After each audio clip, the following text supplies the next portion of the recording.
We'll hear argument first this morning in Case 21-857, Jones v. Hendrix. Mr. Ortiz. Mr. Chief Justice, and may it please the Court, the Eighth Circuit ruled in this case that someone imprisoned for something the Court later determines has never been a crime has no means to challenge his continued detention once his opportunity to file a 2255 motion runs out. He must remain in prison despite having done nothing wrong. But as this Court held in Davis, conviction and punishment for an act that the law does not make criminal inherently results in a complete miscarriage of justice. The Eighth Circuit's ruling is wrong for four separate reasons. First, it violates the text of 2255E. Its key terms all indicate the traditional habeas relief should be available, that a prisoner should have one opportunity to have the correct law applied to his case. The Eighth Circuit held, however, that so long as 2255 provides a purely formal opportunity to raise an issue, it doesn't matter whether the law applied is correct or wrong. Prisoners in this situation, moreover, do not even have that purely formal opportunity. They will almost always be barred from raising the issue in their initial 2255 motion. Second, the Eighth Circuit made the Savings Clause almost completely superfluous. It identified two categories of cases where it believed the Savings Clause applies, but the Savings Clause actually applies to neither. In both situations, the prisoner petitions under 2241 directly. Third, the Eighth Circuit created four independent constitutional difficulties. It effectively suspended an important use of the writ as originally understood, and it raised substantial due process, separation of powers, and Eighth Amendment concerns. It denied Jones any opportunity to ever test his claim under what has always been the correct law. Finally, the Eighth Circuit wrongly concluded that allowing Savings Clause relief would undermine Section 2255H. It does not. The Savings Clause and 2255H are independent, congressionally authorized routes to collateral review, and nothing suggests that in enacting Section 2255H in 1996, Congress intended to repeal the Savings Clause. The Eighth Circuit's repeal, by implication, is unjustified. Your Honors, the Eighth Circuit here moved that because the prisoner had a theoretical right to raise an opportunity, had the right to raise an opportunity in his initial 2255 motion, which substantively was foreclosed under existing circuit precedent, which this Court later declared wrong. The possibility of en banc review or cert petition to this Court made his quest to have the correct law applied real. That represents an ineffective or inadequate remedy to test the legality of the prisoner's detention. There are three different problems with this, Your Honor. Before you get to those, counsel, it seems to me that you've got a basic and your friend has the same type of conundrum. I mean, your problem, of course, is that you're sort of undermining EDPA. You're allowing to be revived the sort of claims that EDPA wanted to preclude. And I think it's a challenge to explain why that type of result would prevail. On the other hand, your friends have the problem that you've already identified. Well, what's the Savings Clause for if there's really nothing to save? And I guess as an abstract matter between those two types of problems, it seems to me that you have the more serious one, because it's really express. You know, these claims you can't bring, and then there's an exit, and you say, well, you can bring them over here. That seems pretty that's a hard reading to prevail on. Your friends, on the other hand, it's sort of a less extravagant argument to have to make. You've got a Savings Clause, and, you know, it doesn't save anything. It's just there in case it's needed. I mean, it is sort of not that – doesn't strike me as serious a conundrum. Well, Your Honor, I think that mistakes a bit the structure of 2255 and the text and structure and purpose of 2255H in particular. As I said in the opening, there's no real indication, let alone by the clear statement that this Court has required in cases like McQuiggan and Sancier, that Congress actually meant to constrict traditional habeas jurisdiction in this way.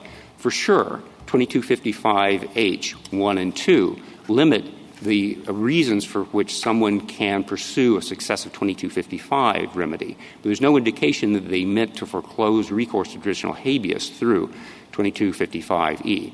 2255A, Your Honor, sets up the 2255 process. 2255E serves as a gatekeeper, determining what causes come into that process, what kinds of cases come into that process, and what ones go through 2241, the traditional habeas route. And 2255H says once you're in the traditional motion to vacate process, when and under what circumstances you're allowed a second bite at that particular process. It doesn't really affect the availability of 2255E relief, which sends you to 2241 at all. But certainly, Your Honor, there's not the clear statement in 2255H that it is meant to repeal 20 parts of 2255E. Counsel, I'd like you to go. The Chief makes it an either or. Most of the Court of Appeals who have sided more with you than with amici recognize that the Savings Clause cannot be invoked every time a 2255H applies without blowing it up. So you have to have some limiting principle. And the limiting principle that most of the Court of Appeals have found is the one proposed by the government, which is that they thread the needle by saying that innocence claims should be one of the rare cases where the Savings Clause is triggered, because otherwise there would be a fundamental miscarriage of justice. Now, your brief did not go as far as the government in saying that. Are you eschewing the government's position, or are you accepting it? No. For purposes of this case, Your Honor, we accept the government's position. We believe that there's not much daylight between its position and ours on purely statutory claims. We not necessarily agree with it across the board. For example, their interpretation of when 2255H2, for example, does restrict traditional habeas relief for, say, constitutional claims. But in the universe of statutory claims, there's really not much daylight on the ground between their position and ours. Counsel, did I misunderstand your argument? I thought one of the areas of daylight was that you thought it would apply even when circuit precedent changed as opposed to just when Supreme Court precedent changed. Did I misunderstand that? Sorry, Your Honor. I was just referring to the comparator that the government is proposing to the traditional habeas relief and the bench line. There are two disagreements between us and the government, Your Honor, which are very important. One is that, under our view, a change in circuit precedent, as you've identified, Justice Barrett, should count for these purposes. We believe that they've misconstrued Davis versus United States.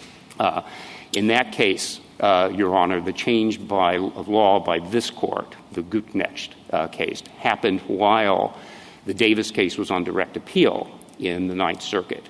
And then the Ninth Circuit remanded the case to the district court, and the case came back up again. And it's impossible for Gutknecht to have represented the change in law that was relevant there because it changed before the direct proceedings were concluded. The change in law that this court itself identified was a change in law of the Ninth Circuit in the Fox case, which later interpreted Gutknecht, Your Honor. How do you propose to handle some of the choice of law problems that changes your theory that circuit precedent changes create? And there are arguments on both sides, Your Honor, which you identified in your Chazen opinion while you were sitting on the Seventh Circuit.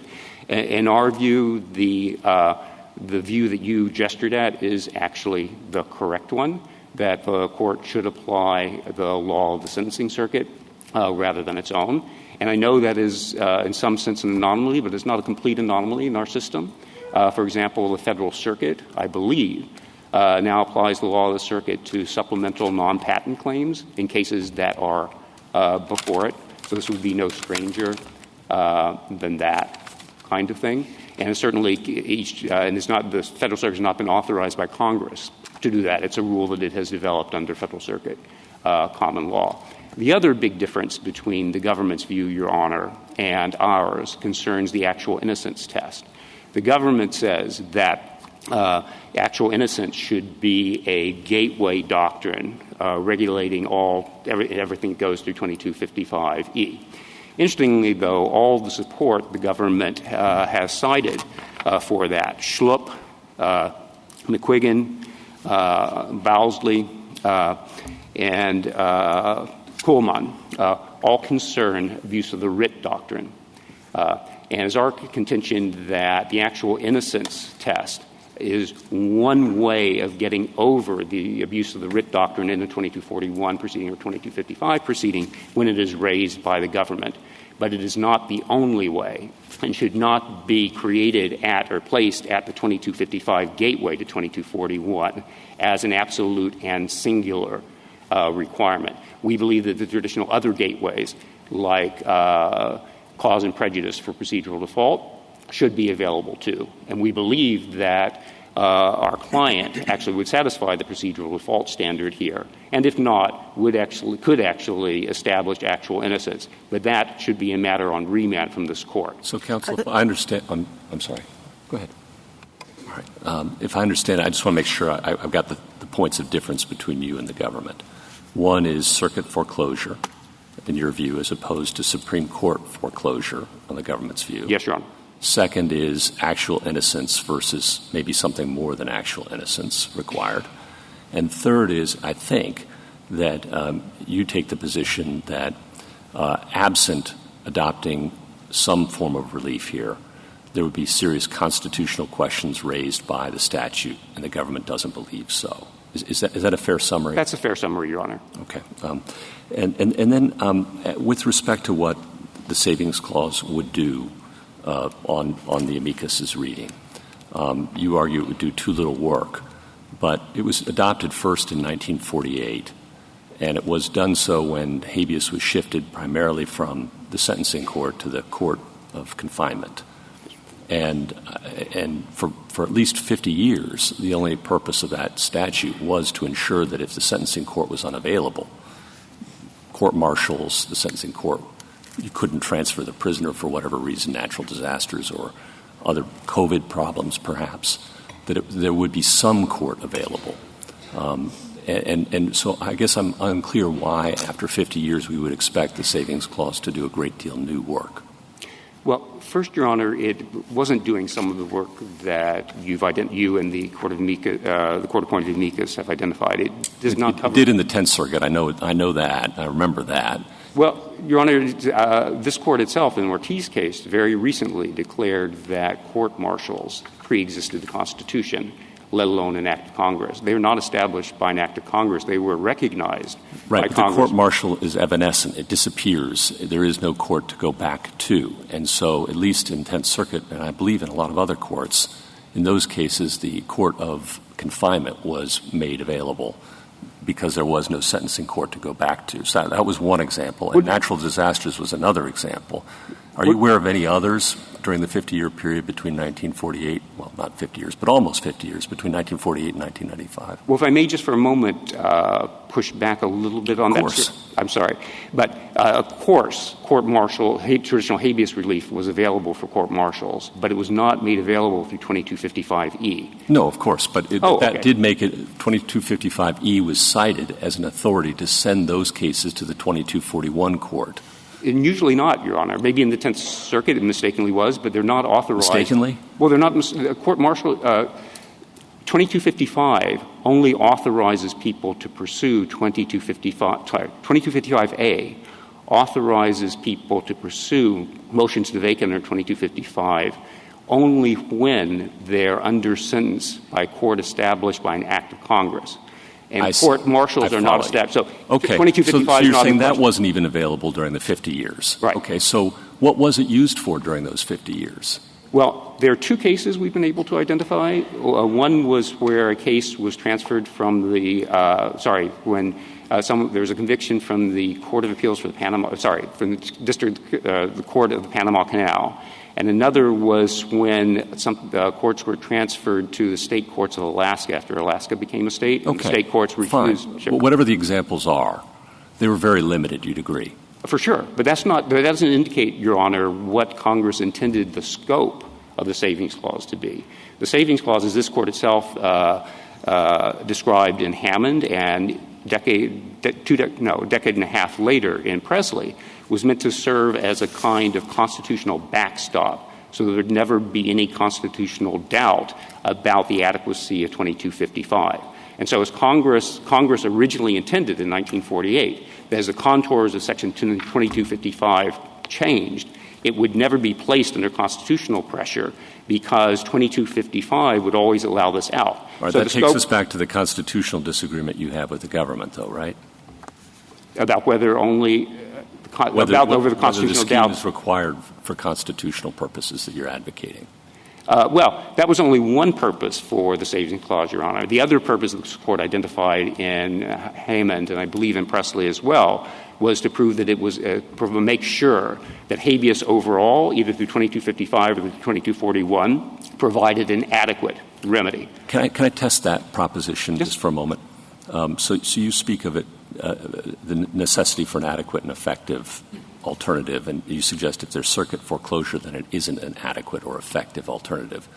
But when we speak of adequacy and effectiveness in, for example, ineffective assistance claims, we use those very terms. And we often find, and these are often habeas cases, that counsel was effective even if he lost. So why should a victory be equivalent to effectiveness? Well, I'm sorry, Your Honor. I must have misexplained or inadequately explained things in our briefing. We do not claim that an adequate remedy guarantees a prisoner's victory. We believe that it guarantees that the correct law be applied to his case at least once. And that has not been the case here. Okay, thank you. And that's not been possible. Counsel, you do mention, in response to Justice Gorsuch, you talk about the couple of cases. But in your reply brief, you said that you had reviewed all 353 Saving Clause cases prior to EDPA, and you only found the 2. Could you please tell me what the others involved? Sorry, we looked for cases, Your Honor, that we did a search for ones that used the term. So we could try to catch anything where the term came up. Right. And then we went through all those cases and we looked for ones where it was actually used. And we found all these. Which term were you using? Were you using this 2255E, the Savings Clause? Yes, we were using the search that is described in that footnote. So okay. there were 253 or whatever it was examples of where it was sort of invoked. Right. But there were only 2 where it appeared that it was actually used. I see. So the others it wasn't used. Right. Okay. That's what I meant. But in this case, Your Honor, people in Mr. Jones's position don't even get the formal opportunity often to raise their claim in the initial habeas proceeding, even in the hope that later on they might be able to petition the court, which has foreclosed them on the substance. Thank you, counsel. I'm sorry, you finished your sentence? It changes view en banc. Sorry. Thank you. Justice Thomas? Justice Alito? Is it odd that 2255H2 mentions only new rules of constitutional law rather than new interpretations of the statute? Your Honor, Congress in that took the language, we believe, that what Congress did there is it took the language from this court had developed in McCleskey versus Zant on actual innocence and basically codified it. So it was taking that one item, that one piece of doctrine, and just writing it into the statute with some changes, of course. But that's basically what it did. And it didn't mean to actually address all the other types of claims available. But certainly, Your Honor, there isn't the clear statement that this court requires before constricting habeas jurisdiction that Congress meant to repeal 2255E in enacting 2255H. Justice Sotomayor? No, thank you. Justice Kagan?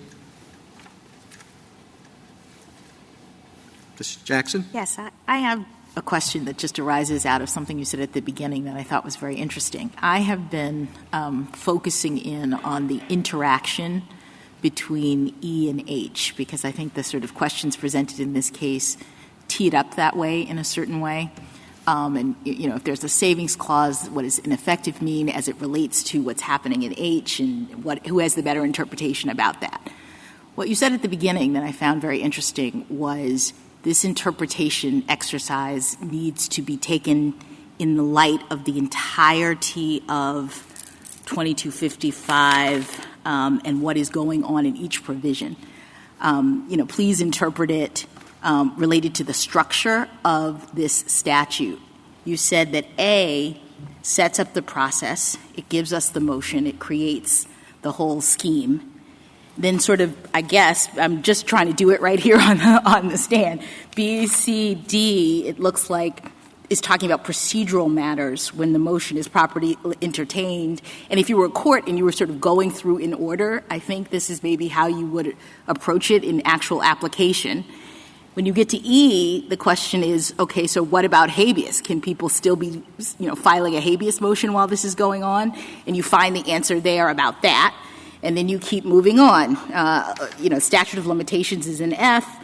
And then you get to H. It's the gatekeeper, you said. Is this a successive motion the court is asking at this point? And if so, can I proceed? If we think about it in that way, then it's sort of like E is not really interacting with H and saying anything about whether habeas rights would still exist for the purpose of this case. Am I right in sort of how I'm starting to view this? I think you are right, Your Honor. I would qualify one thing you said, which is that 2255H is the gatekeeper for a particular thing, successive 2255 motions.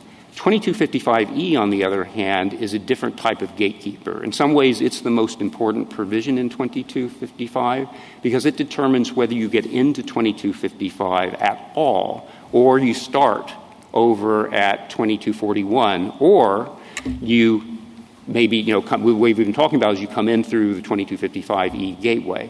But actually, 2255E is the traffic cop here. I see. So at the beginning, we just sort of have these claims, and we're like, which is the right world that we need to be in, the 2255 world or the 2241 world? And E is doing that work. Yes, Your Honor. And then once we're in the right world, we keep on going with respect to the application of statute of limitations, or is this a successive motion, or whatever. Yes, Your Honor. Thank you.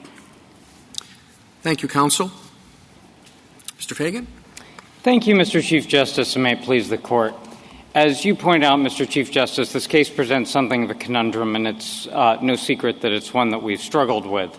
And what makes this case difficult is that the key phrase, inadequate or ineffective to test the legality of his detention, obviously requires some comparator benchmark, and it can be a little bit difficult to identify what the proper benchmark is. And for a long time, we in the lower courts were operating under the assumption that the choices were between kind of indeterminate notions of fairness, which is, I still think, what petitioner's offering, and kind of an unhelpful self-comparison where what you see is what you get with 2255, which is, I think, what the Court of Appeals did and what amicus is defending. But I think this Court's cases, when we took a fresh look at this, in Hayman and Sanders, read the text in a third and much better way that makes federal habeas corpus the comparator. The saving clause quite literally saves those lingering applications of habeas corpus that Congress has never withdrawn and that Section 25's motions remedy doesn't itself cover. And one of those is statutory claims of actual innocence by a prisoner who can rely on an intervening decision of this court.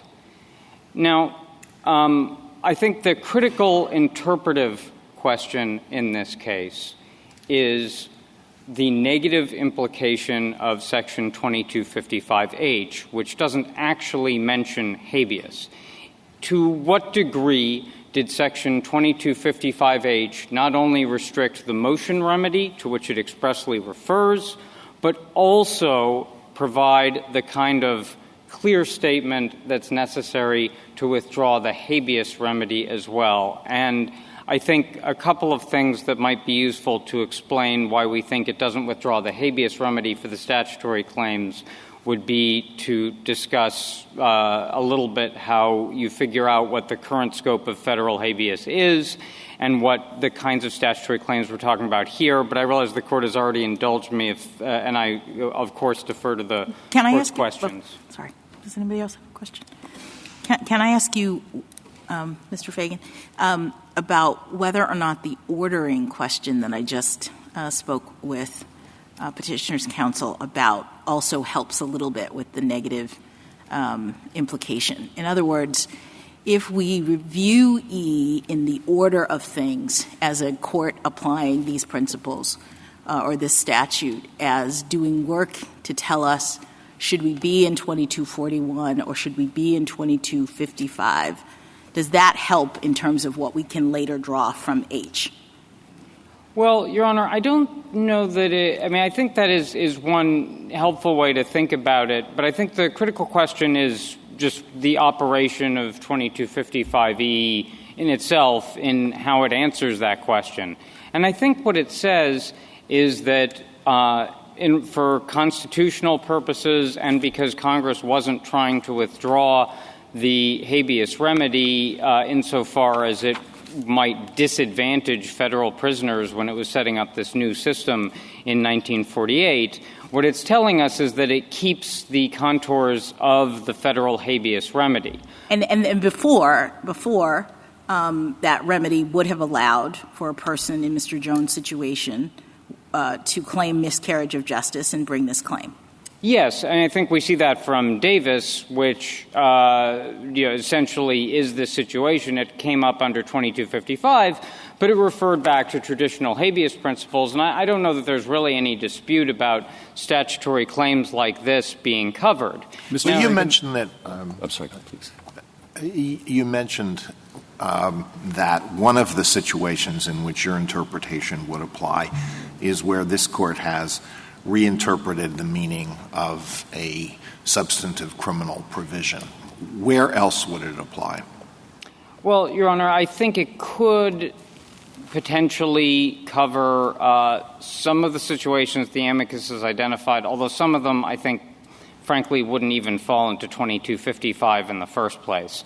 Federal habeas corpus is really divided into three parts.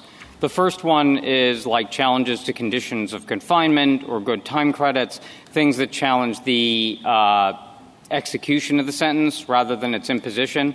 Those don't even come into 2255 in the first place, and there's really no need for anything to exclude them. When you speak about the traditional scope of federal habeas corpus, at what point in time are we supposed to look? So, Your Honor, you look at federal habeas corpus now, and the body of federal habeas corpus now can be informed by Section 2255 itself and its limits, and the limits that Congress has imposed on state prisoners through 2244. And if I could just take a second to explain why that is. I think there are certain circumstances in which we can draw negative implications from 2255, particularly when they're reinforced by 2244, which the explicit limitations on constitutional and factual claims in 2255H definitely are, because they are mirrored in 2244B. And in fact, and 2244 is expressly cross-referenced in 2255H. And then if you look at 2244, it has a provision 2244A. 2244A literally only applies to a second or further habeas petition that a federal prisoner might file. So it doesn't literally apply to a 2255 motion followed by a habeas petition. But one thing that it does is it points back at 2255 for the relevant limitations. Those relevant limitations include, this gets back to Justice Jackson's point, 2255H, which limits excessive or abusive constitutional and factual claims, but doesn't say anything about statutory claims. Suppose and it did, Mr. Fagan. E. I'm sorry, Justice Kagan. Finish your sentence. And it includes E, which is the critical provision that we're interpreting here. I'm sorry, Justice Kagan. No. Suppose 2255H did include a specific provision that said you can't bring a successive 2255 motion based on an intervening statutory change. Would then there be a strong negative implication? Yes, I think there would, because then we'd be in this third category. Like I've mentioned the three categories of federal habeas claims. One is these One is about execution of the sentence. We're not really talking about that here. One is federal prisoner claims that have analogs to state claims, and I just described a little bit about how those might shake out.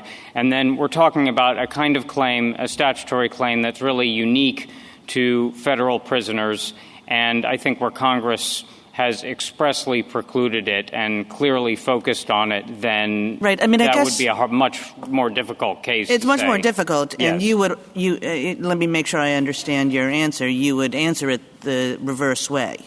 I think we probably would, yeah, Justice Kagan. Yeah, and that's so even though it would refer only to 2255 motions and not to habeas, right? Yeah, I think our critical point here, Your Honor, isn't that 2255 can say nothing about the withdrawal of the federal habeas remedy.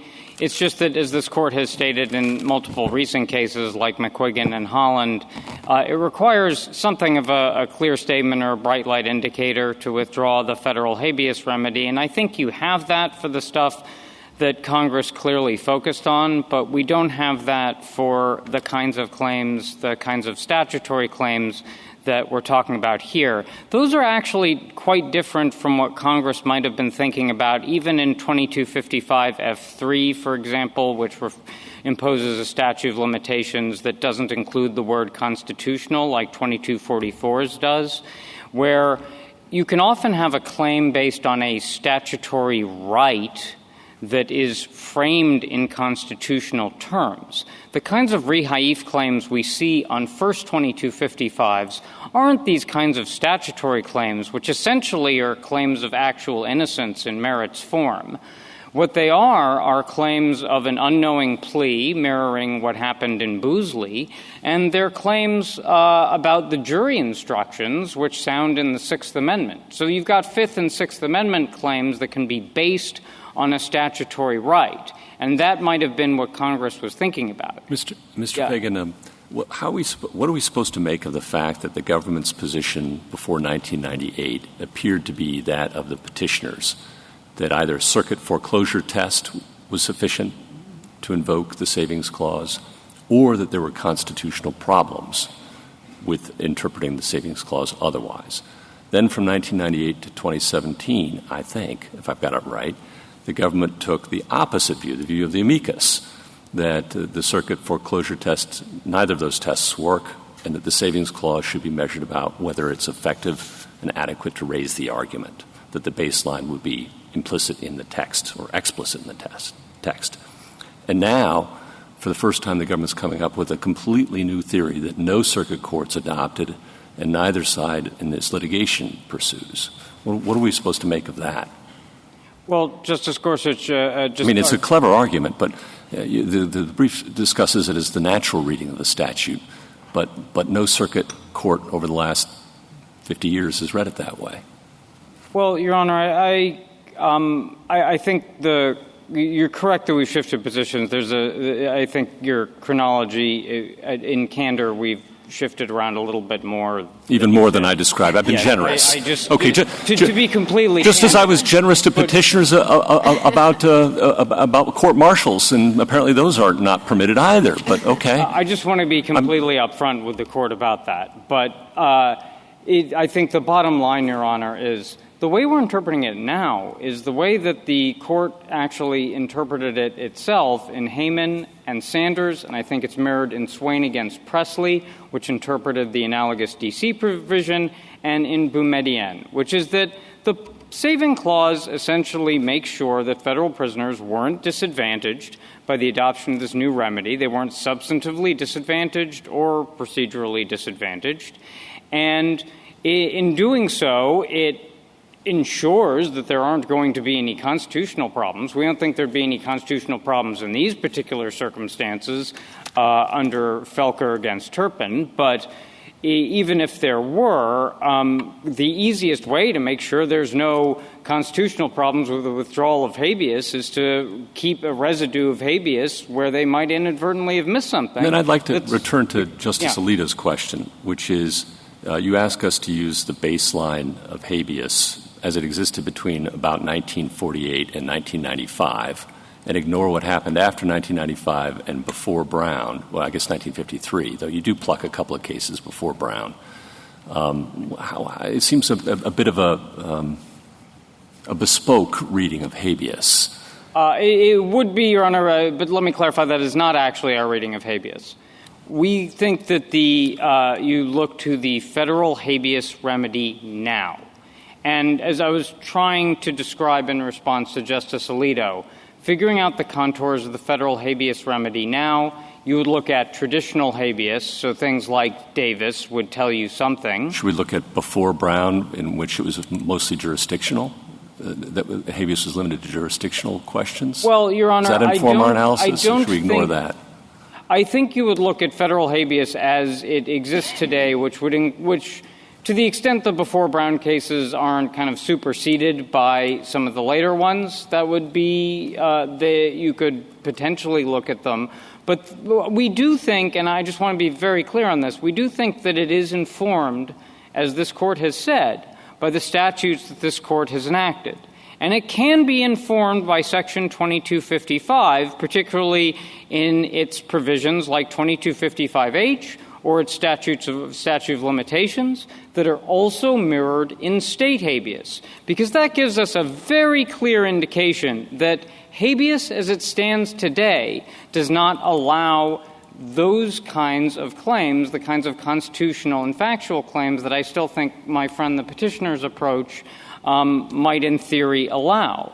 But one thing Congress did not speak to were the kind of statutory claims that you see in Davis that everyone agrees were available in traditional habeas.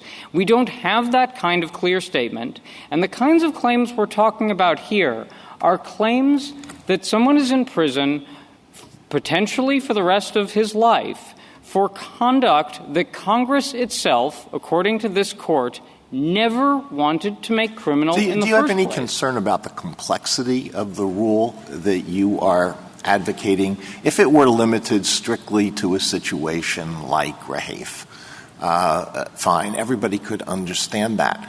But are you concerned that every federal prisoner who wants to bring a successive motion is going to claim that this falls within the traditional scope of habeas, and this would be an escape clause that will be invoked again and again and again, and all the district judges are going to have to analyze the traditional scope of habeas and see whether the claim actually falls within that? No, Your Honor. We're not worried about that for two reasons. Number one is, as I've described the world of habeas, the conditions of confinement claims are already dealt with in 2241, and then on merits claims, we have the constitutional and factual claims that are like state habeas. Those are already addressed. We've dealt with those. And then we're just left with these kinds of statutory claims. The only kinds of statutory claims that you could possibly ever bring under successive and abuse of the writ doctrine are going to be claims based on intervening decision of this Court.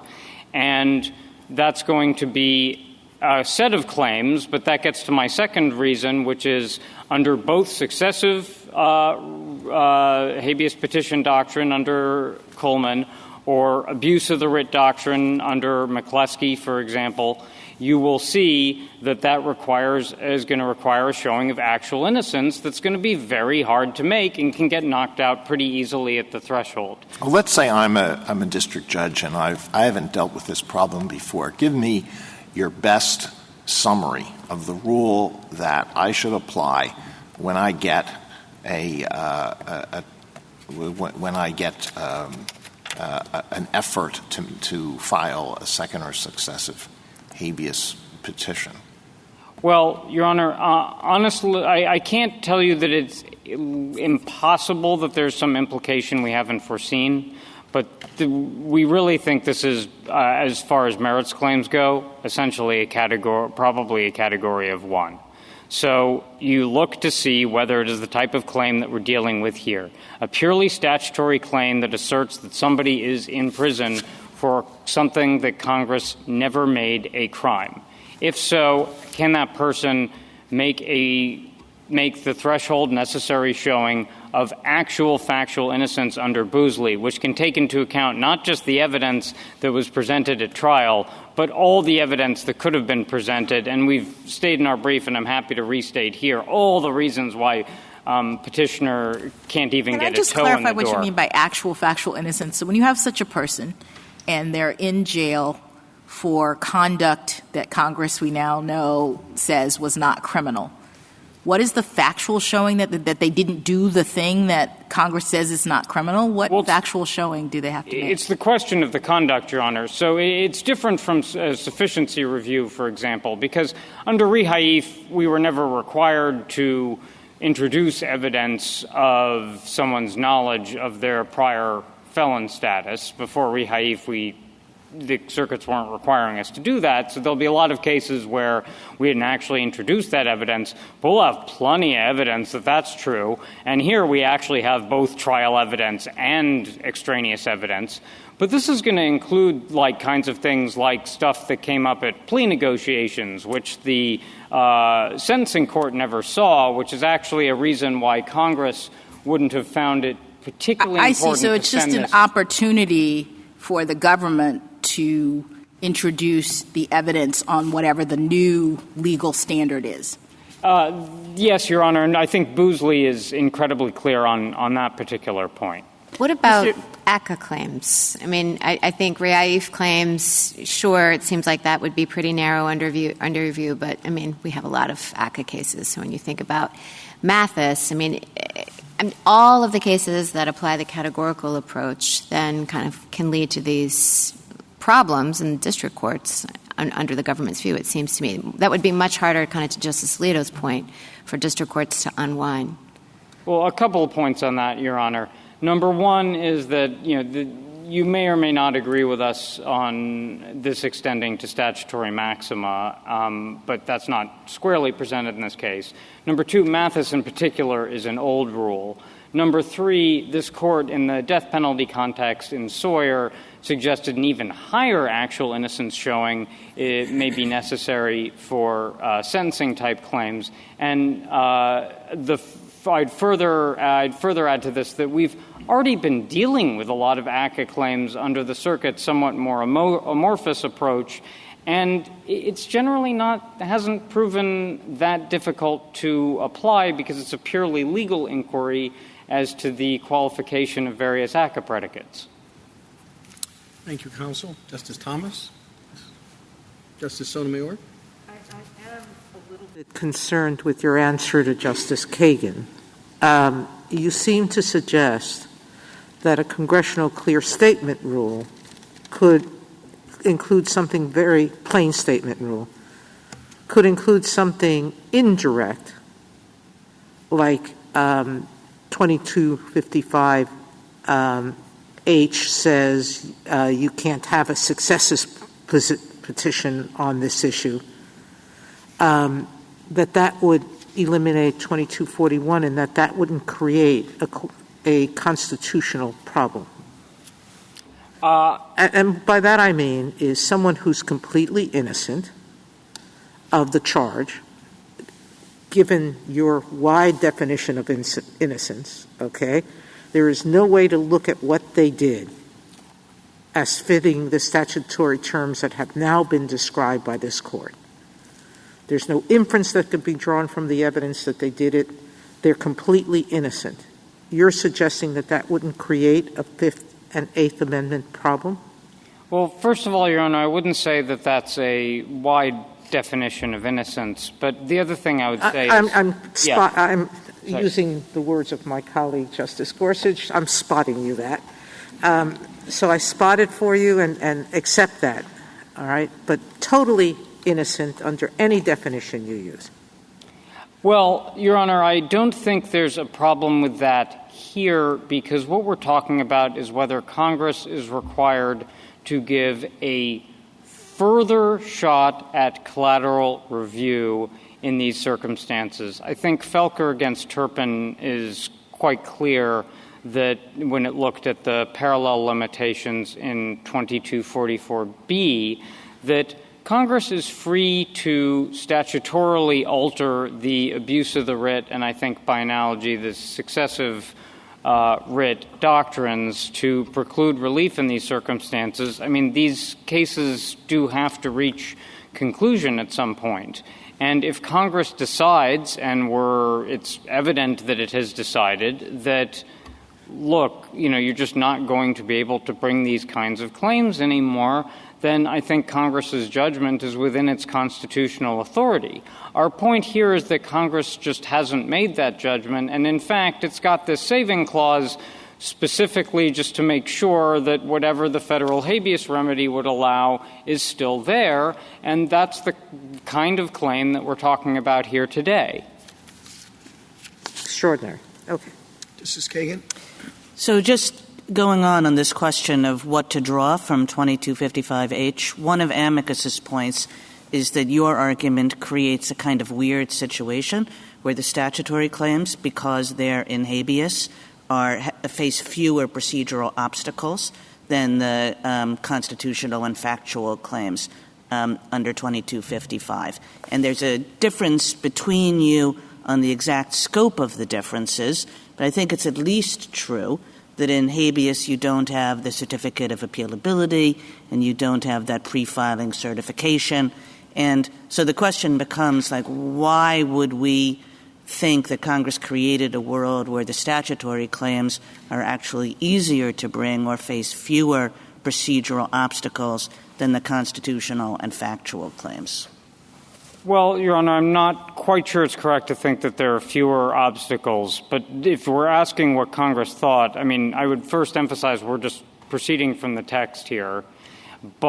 And this Court's precedents. The question in the text, I think, is what the negative implication of 2255 is, and that's the kind of critical issue. So, Your Honor, let me pose a couple of different answers to your question, because, obviously I can't tell you exactly what Congress might have been thinking. One thing it might have been thinking, as Justice Barrett pointed out in her separate writing in Chazen, is perhaps it overlooked this, which is fairly realistic because this language was drafted before Bailey against the United States, which was kind of a watershed of a statutory interpretation case that applied to a large number of criminal convictions. It wasn't until a couple of years later in Boosley that it was clear how a case like that would shake out retroactively. And even then, Congress was probably thinking about Fifth and Sixth Amendment claims, not pure statutory claims. But if Congress was thinking about this, I think it might have been thinking a few different things. Number one is, first of all, actually these kinds of claims are disadvantaged to some degree because what 2255H does is just removes all the successive and abuse of the writ doctrine problems. So you don't actually have to make a showing of actual innocence just as a gateway under 2255H. And then you've got the point that I was discussing with Justice Jackson, which is that these kinds of claims aren't really the kinds of claims where you care very much whether they go to the sentencing court or not, because as this Court made clear in Boosley and House and Schlupp, they involve a lot of extra record evidence that, under Rule 11, for example, with plea negotiations, the sentencing court's never seen. And that, in turn, would have forced Congress, if it were trying to include these claims under H, like a new H3, to kind of grapple with some difficult issues and maybe rejigger its structure of habeas, which is kind of unwieldy as it is, even more, because, first of all, it's a little hard to get a court of appeals to figure out how to certify that in the 30 days that the 2244 procedures require. And then when we're talking about the certificate of appealability problem, if we're talking about a first 2255, every rehaif claimant is going to pair a statutory claim with a Fifth Amendment claim or a Sixth Amendment claim.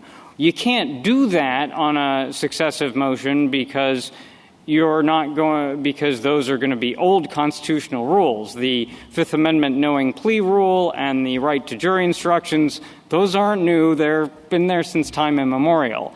So They're just bringing a raw statutory claim. You'd have to make some kind of adjustment to the certificate of appealability. And I think Congress probably wasn't troubled by this because for the same reason it might have overlooked it. It just didn't think that this was going to be a huge class of claims. It may have been wrong about that. The class may have been larger than it thought. But I don't think it was being unreasonable, particularly because I think everyone's in agreement that if Hannibal Lecter's too dangerous to move, he can avoid 2255 as well. Thank you, counsel. Justice Jackson. Thank you, counsel. Thank you. Ms. Ratner. Mr. Chief Justice, and may it please the Court, the simplest reading of the saving clause is the best one. The 2255 remedy is adequate and effective to test a claim when the sentencing court can fairly adjudicate that claim. That means the inmate can get to sentencing court, the court can hear the relevant kind of claim, and the court has the basic procedures it needs to decide the claim. That's the common sense approach that this court took in Hayman and Swain, and that's how the saving clause applied for nearly 50 years from 1948 to 1996. Petitioner and the government want the saving clause to mean something dramatically different after 1996. But their theories run headlong not just into history, but into Section 2255H. In H, Congress said exactly when it wanted to allow repeat collateral attacks. And not just that, H2 is even more specific and shows that Congress thought about when to allow new claims after intervening decisions of this court. It chose constitutional decisions and not statutory ones. On top of all that, this court generally assumes that Congress acts rationally, and neither petitioner nor the government has any answer to a few really basic questions about why Congress would have acted the way they think it did. One, why would Congress specify when to allow repeat factual or constitutional claims, but would silently handle statutory claims by sending them on a detour through the saving clause? Two, why would Congress send first statutory claims to sentencing court, but second statutory claims to habeas court? And three, as Justice Kagan's question just alluded to, and I don't think the government gave any real answer to, why would Congress give better procedural treatment to repeat statutory claims than to the constitutional claims it elsewhere favored? But don't those questions all assume that Congress was thinking about this problem? I mean, I think one of the things that Justice Barrett pointed out in her prior opinion and that others have commented on is that there could be the implication that they were copying language from another framework dealing with prisoners who don't have statutory claims and that they overlooked the particular questions that you pose in this case. So, Justice Jackson, and with all due respect to that suggestion, in your opinion, Justice Barrett, I think that every indication is to the contrary. If we look to the text, there are specific areas in 2255 where Congress talked about rules more generally, like in the statute of limitations. And then in 2255H, it narrows that to rules of constitutional law. I think that's a pretty good indication that it knew there would be some claims that weren't constitutional ones, but it just talked about constitutional ones in H. I think generally this Court assumes that Congress is aware of its precedents. I would think Congress would be aware of an important precedent like Davis. But let me ask you this then. Why isn't there another why question then that comes from your reading, which is in a situation in which we have H, and H is surely saving some things from elimination as successive petitions, the things it's saving seem to be situations that are very much like this one. They're saying you can bring a second and successive petition if there is newly discovered evidence or if there's a new rule of constitutional law that's made retroactive and therefore would apply to you. Those two kinds of scenarios in which Congress is making very clear that they wanted people to be able to get past the second or successive bar seem to me to be substantively very similar to what is happening here to Mr. Jones. So my question is, why would Congress have drawn the line to keep Mr. Jones out of the second and successive pass-through, but allowed for these other people to keep going? So First, as a matter of statutory interpretation, I do think you should be drawing the inference that when Congress has talked about similar things with specificity and then left this one out, that should be given some meaning. In terms of why, I think the best explanation is really twofold. First, these are really the claims of the most recent vintage. They were not recognized as a basis for post-conviction relief until Davis in 1974. So I could imagine Congress taking a little bit of a last-in, first-out approach when it cut down on claims in AEDPA.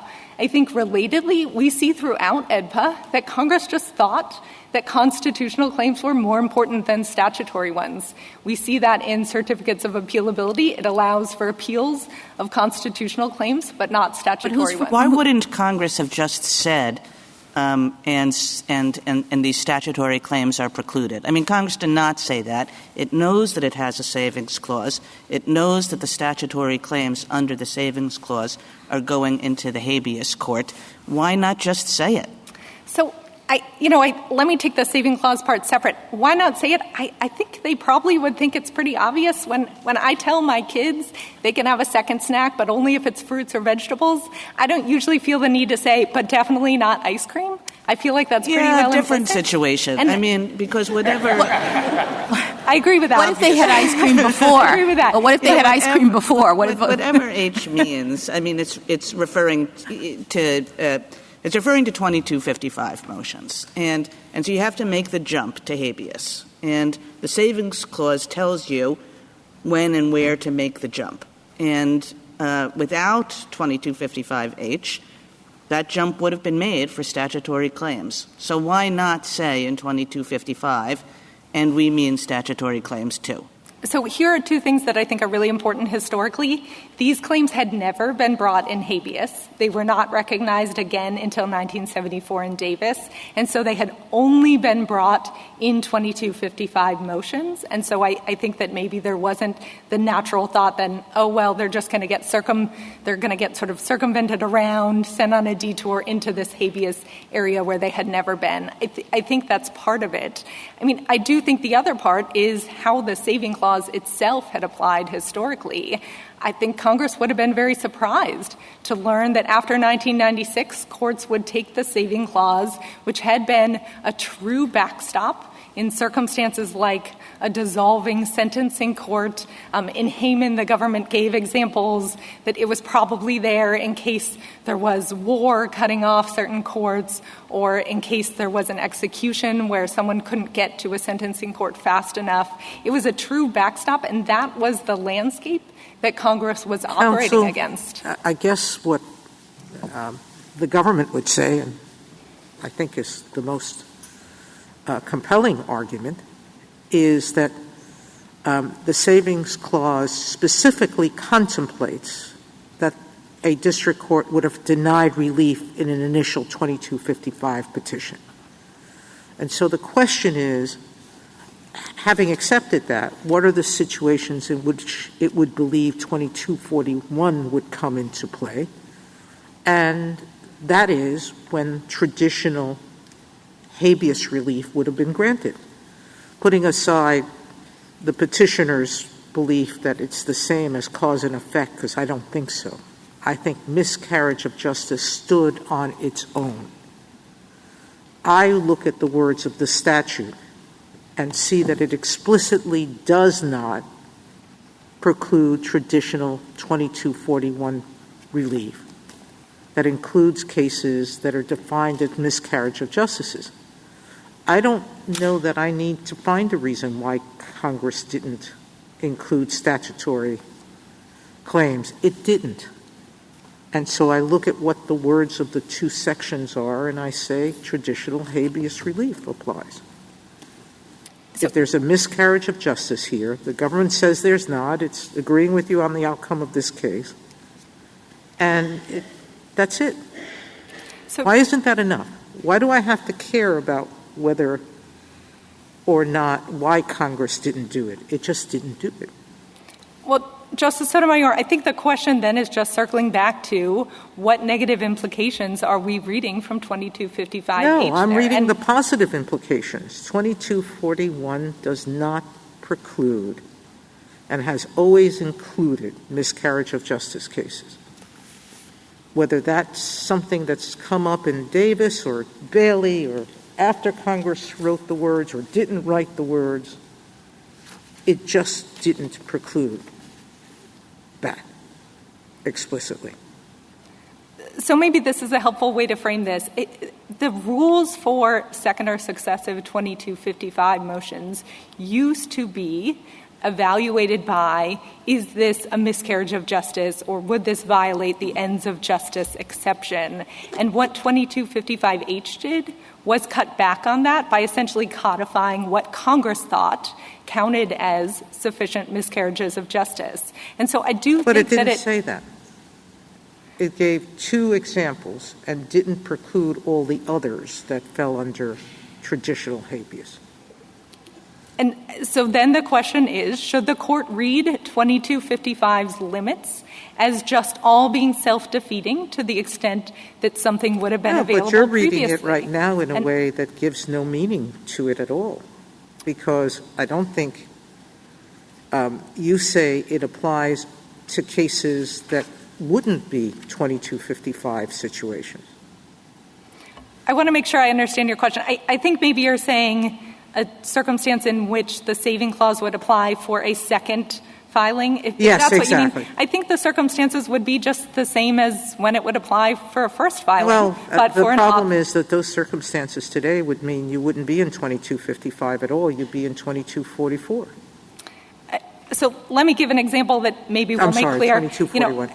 There could be someone who filed a first 2255 motion, and then they are authorized under 2255H to file a second. But now it is difficult or impossible to get to a sentencing court for whatever reason. The saving clause would apply in that context just as it would apply initially. And again, that's the way that it applied historically. There's a much more concerning type of superfluity on the other side, which is that the saving clause really didn't do anything for 50 years except to lie in wait, to spring into action and nullify a future congressional amendment. And that's really what the vision of the saving clause under both petitioner and the government's theory here is. I mean, I fully take the point. Thank you, counsel. Can I ask, does the rule of lenity have any role to play here? I mean, it seems like we're asking a lot of questions about what it is that the government or Congress wanted in this particular situation. And what I don't know is why our confusion about that should be interpreted in such a way as to weigh against the criminal defendant who'd be sitting in jail for conduct that Congress says is not a crime. So if we don't know, like this situation, exactly what Congress is doing, why wouldn't we set up the interpretive scheme to say, as many courts have, as you pointed out, we're going to read this to allow this person to bring another habeas petition, and if Congress thinks that's wrong, they can change it, clearly. So the rule of lenity is a principle of construction of penal statutes. This Court has never applied it in circumstances sort of assessing the general availability of review here. So I don't think that has any formal applicability. And I think generally the sort of clear statement rule that both sides are pushing on here doesn't really apply here, where what we're talking about is Congress shaping an existing equitable doctrine. What the Court was concerned about in cases like McQuiggan and Holland is sort of that Congress had forgotten about this equitable doctrine. But as I alluded to before my conversation with Justice Sotomayor, what 2255H represents is the congressional codification of an evolving abuse of the writ doctrine. That's how this Court described it in cases like Felker. And so this isn't a circumstances where there's sort of a body of law Congress forgot about. They've sort of codified the specific rules that But they want Mr. to Fagan says, and they included the savings clause to make sure that in that codification they didn't forget anything.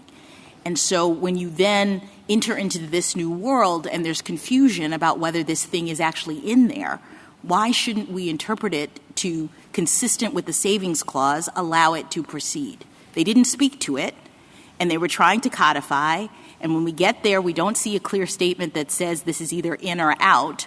So then why wouldn't our position be, Congress, you have to tell us clearly that you meant to keep this out, especially when we see other provisions that look very similar that you are allowing to go forward? Because Congress acted against a backdrop of a saving clause that didn't look like that, right? They wouldn't have expected the saving clause to swoop in and provide a remedy here. It had never applied in those circumstances for almost half a century. And so to treat the saving clause as doing something new as a way of kind of wedging an actual innocence exception into a statute, I think is not consistent with the framing there. But I'm just wondering whether, Congress wanted to enact the savings clause rather than having particular applications in mind, actually thought exactly what the savings clause says. Whenever this is ineffective as compared to the traditional habeas remedy. So your interpretation, which is, is it practically available and is it practically accessible? And what's the other one you use? Is it do you have the procedures you mean? Legally cognizable, as I think. It feels very jerry-rigged. It feels as though you're sort of taking these out of thin air when the text doesn't say anything about them. And, you're trying to give some substance to the savings clause, but the savings clause just expresses a very simple principle, which is when, the 22-5 motion isn't working, the habeas court takes over. I think I don't really quibble with that principle, but the question of when it's not really working, I think relates to, is there a problem with the sentencing court? That's what Congress changed in 1948. The venue, it put things in the sentencing court. It didn't change the scope, so it was worried about problems with that venue. And I think the idea that what it actually does is counteract any limitations that a future Congress would put on 2255 is not really a sensible way to read that. I mean, I think if we thought of the statute of limitations, for example, as a different provision in 2255, there's a 1-year statute of limitations. There's no statute of limitations for federal habeas. It would be quite surprising to Congress, I think, to learn that when it put that 1-year statute of limitations, that was really just a venue-shifting provision. If you file within a 1 year, you stay in 2255, but after a year, you're going to get circled around to habeas instead because now 2255 is inadequate or ineffective. And if that's true for a statute of limitations principle, I think the same should be true for H, which is really just a statutory res judicata principle. I do understand the general concern by the court here about harshness. This court looked at 2255H and said Dodd is harsh. In Dodd, it looked at 2255H and said EDPA and 2255H are harsh, but they are not absurd, and so it had to apply them as is. And I think it's important to recall that there is a backstop here, and it's executive clemency. I know that the government says, look, it's too easy to cry clemency in every case, but this is a very unusual set of cases that the government handled exclusively by executive clemency until 1974. And after EDPA in 1996, the first thing the government told courts was, if courts step back, we're ready to step up again. This has been our prerogative for most of the nation's history. And I do think that should give the court some comfort here, even if it wouldn't make the same judgment calls that Congress made in 2255. Can I just ask one more thing? You said 2255, you sort of agreed with Justice Kagan's premise that maybe the savings clause is generally about when is 2255 not working. And you suggested a couple of situations in which that wouldn't be, when it wouldn't work because the court is not there or because the nature of the relief is such that you couldn't get it or some sort of technical situations like that. What I'm still not so clear on is why 2555 could not be working if, because of one of its provisions, it's, unconstitutional or it doesn't allow you or doesn't allow for actually innocent people to have one clear shot at relief. Like, why isn't that a species of 2255 is not working and therefore you need to be in the habeas lane? So let me, for just a moment, put aside the constitutional point. I think there's really no argument that we're even in a realm of unconstitutionality here and just focus on the rest. The problem is that what we are talking about in 2255H or with a statute of limitations are really ordinary procedural limits. 2255H is effectively a res judicata provision.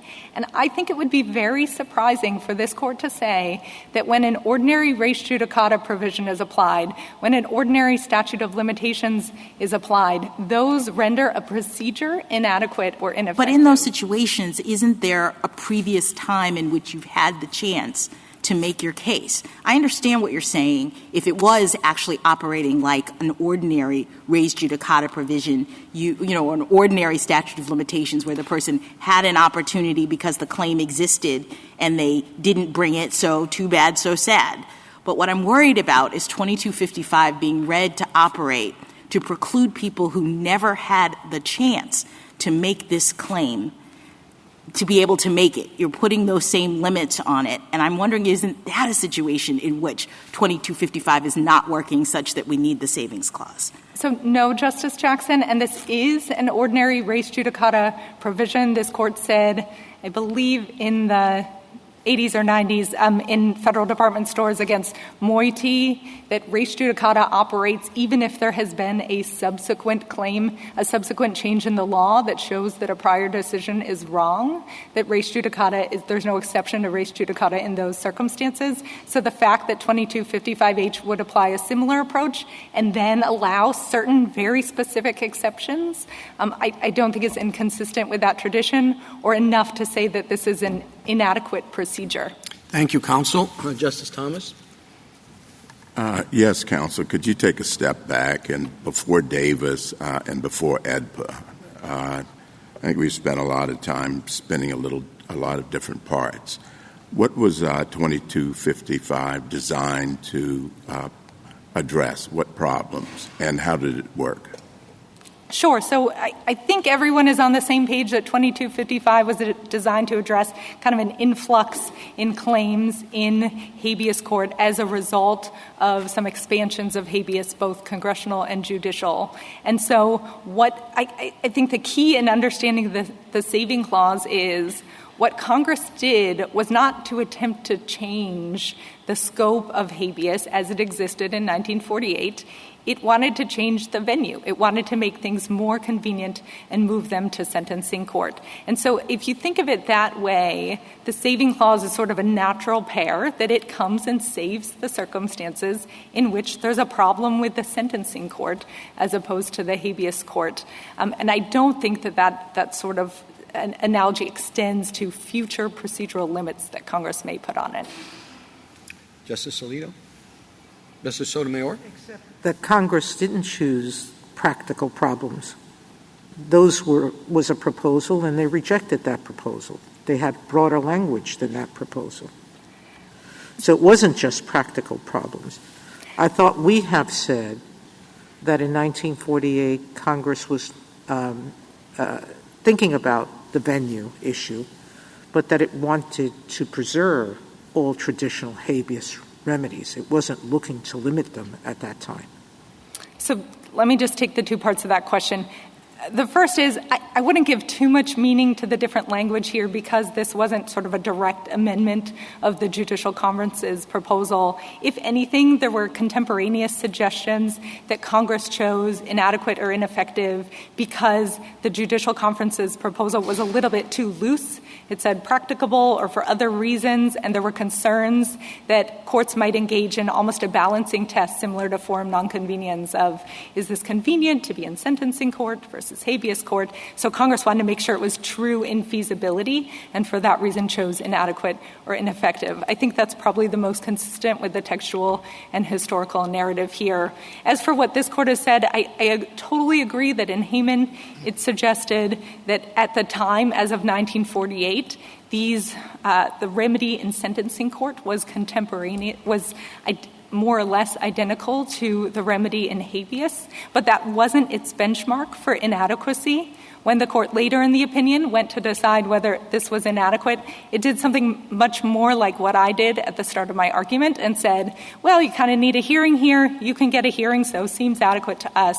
Same is true in Swain. In fact, I don't even think Swain would survive the government's theory because there was a difference between habeas and sentencing court there, but the analysis was the same.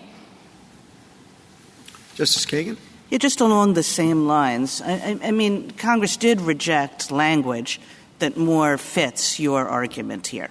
And you're saying, well, we're taking this general language, which basically says, if it's not working here, go there. We're taking this general language and we're saying, and you're saying, that is true when it's not practically accessible. That is true when it's not legally cognizable in the 2255 forum. Why not also when it's jurisdictionally barred in the 2255 forum? I mean, how is that any less? It's not working over here, so you should go over there and get the traditional benefit of the habeas court. Yeah, so I think that it's jurisdictionally barred just sort of overlooks what the full question here is, which is a remedy that offers you a prior full and fair opportunity, but now bars you because of an ordinary application of res judicata, is that remedy inadequate or ineffective?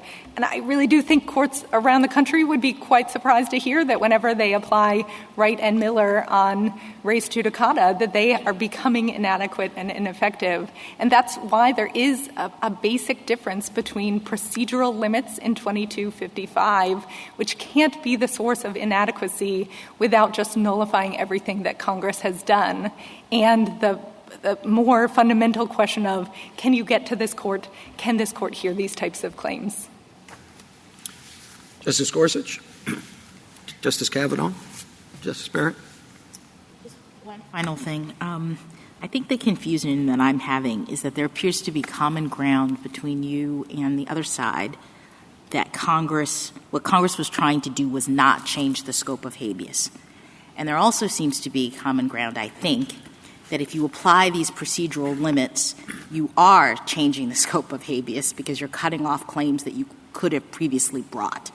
So that brings me to the question of, don't we need a clear statement from Congress that, given its original intentions and the effect of the application of what you say is just an ordinary procedural rule, don't we need a clear statement that that's what they intended? And why not? So, Justice Jackson, with respect to your first point, I think there is common ground that in 1948, Congress wanted these to be effectively the same. I guess we differ in that I don't believe that Congress in 1948 handcuffed a future Congress from preventing any limits on 2255 without going back and revising an essentially defunct habeas remedy at that point. Although I should flag, if the court is considering going down that path, it is going to have to grapple with the provision 2244A that the government mentioned. And in fact, it did in AEDPA revise the availability of second or successive habeas applications. But, putting that to the side and asking answering your more general question, there is a clear statement here in 2255H. It could not be clearer that Congress set forth precisely the circumstances in which it wanted to allow a second claim, and ordinarily this court would draw a clear negative implication, as I think the government does for the conditions of H1 and H2, but just not for H overall. I think beyond that, there's no kind of overarching clear statement rule that would apply here, and certainly if the provision was clear enough in Dodd, I think it's clear enough here as well. Thank you, counsel. Mr. Ortiz, rebuttal.